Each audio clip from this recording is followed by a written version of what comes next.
माँ जी, अब आप इसके काम देख लें। नाश्ता इसने बनाना था, लेकिन फिर भी ये सोई रही। मुझे समझ नहीं आती ये क्यों इतना परेशान करती है मुझे। आप खुद समझा लें इसे। बिल्कुल गलत कह रही हो तुम। ऐसा नहीं है माँ जी, मैंने रात की रोटियां बनाई, दोपहर की बनानी थी, तो फिर नाश्ता मैं क्यों बनाती? ये सही से काम नहीं तकसीम करती। एक तो मैं तुम दोनों की इन लड़ाई झगड़ों से तंग आ गई हूँ। पता नहीं कौन खुशकिस्मत है जिनकी बहुएं अच्छे से सुलह सफाई से रहती हैं। कल से रमजान मुबारक स्टार्ट हो रहा है और तुम लोगों का यही काम रहा तो इस मुबारक महीने में भी हमारे घर में लड़ाई झगड़े ही होते रहेंगे। लेकिन ऐसा मैं नहीं होने दूंगी, इसलिए आज से ही मैं तुम दोनों का किचन अलग कर रही हूँ।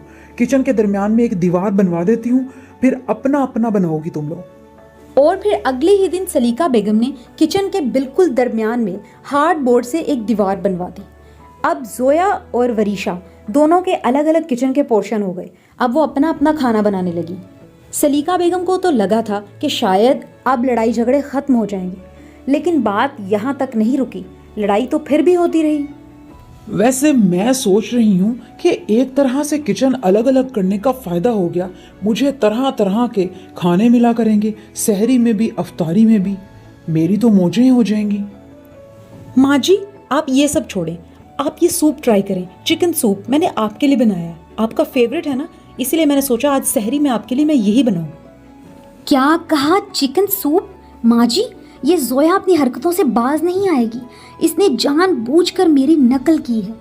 चिकन सूप तो मैंने आपके लिए बनाया था, अब ये भी बना कर ले आई है। ये तो कोई बात नहीं हुई, ये अपनी हरकतों से बाज नहीं आएगी। वो दोनों तो आपस में तीतर बटेर की तरह लड़ने लगी और सलीका बेगम फिर से परेशान। लेकिन अब की बार परेशानी डबल थी कि उन्हें दो दो सूप पीना पड़ने थे।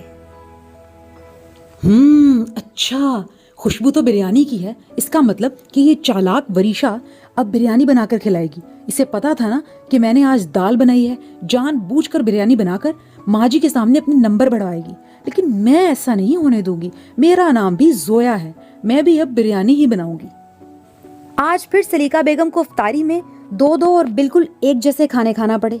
सलीका बेगम पहले सिर्फ दोनों बहुओं की लड़ाई से तंग थी, लेकिन अब उन्हें दो दो खाने एक जैसे दोबारा से खाने पड़ते थे। अब वो और ज्यादा तंग थी। अब सलीका बेगम किसी ऐसे मौके की तलाश में थी कि किसी तरह वो दोनों बहुओं को ठीक कर सकें, उनके दरमियान में सुलह सफाई पैदा कर सकें। और आखिर एक दिन उन्हें वो मौका मिल ही गया।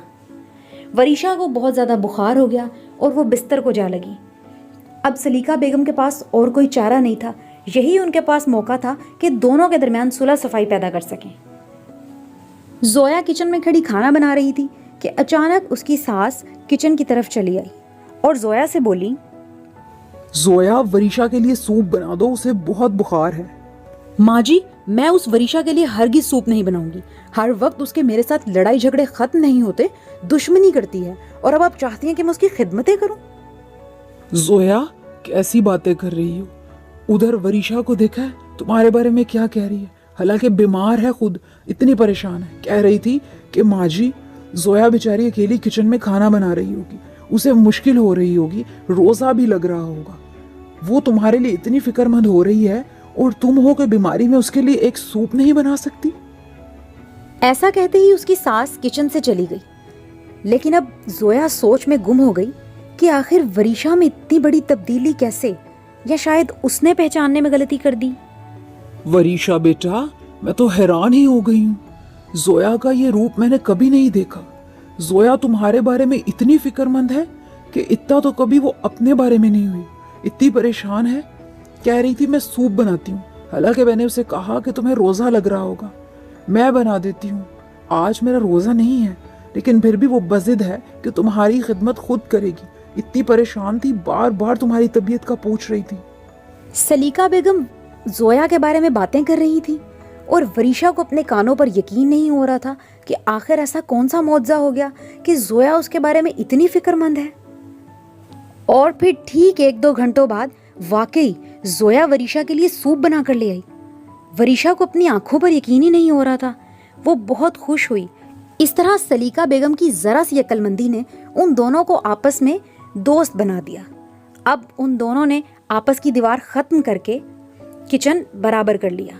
अब दोनों मिलकर खाना बनाती थीं। اور ایک دوسرے کی مدد کرتی تھیں، گھنٹوں گھنٹوں باتیں بھی کرتی تھیں۔ اور سلیقہ بیگم کو ان کی دوستی کے ڈبل فائدے ہو گئے۔ ایک تو یہ کہ اب گھر میں لڑائی جھگڑا نہیں ہوتا، اور دوسرا یہ کہ اب سلیقہ بیگم کو ایک جیسے نہیں بلکہ مختلف کھانے کو ملتے تھے، جن میں میٹھا بھی شامل تھا۔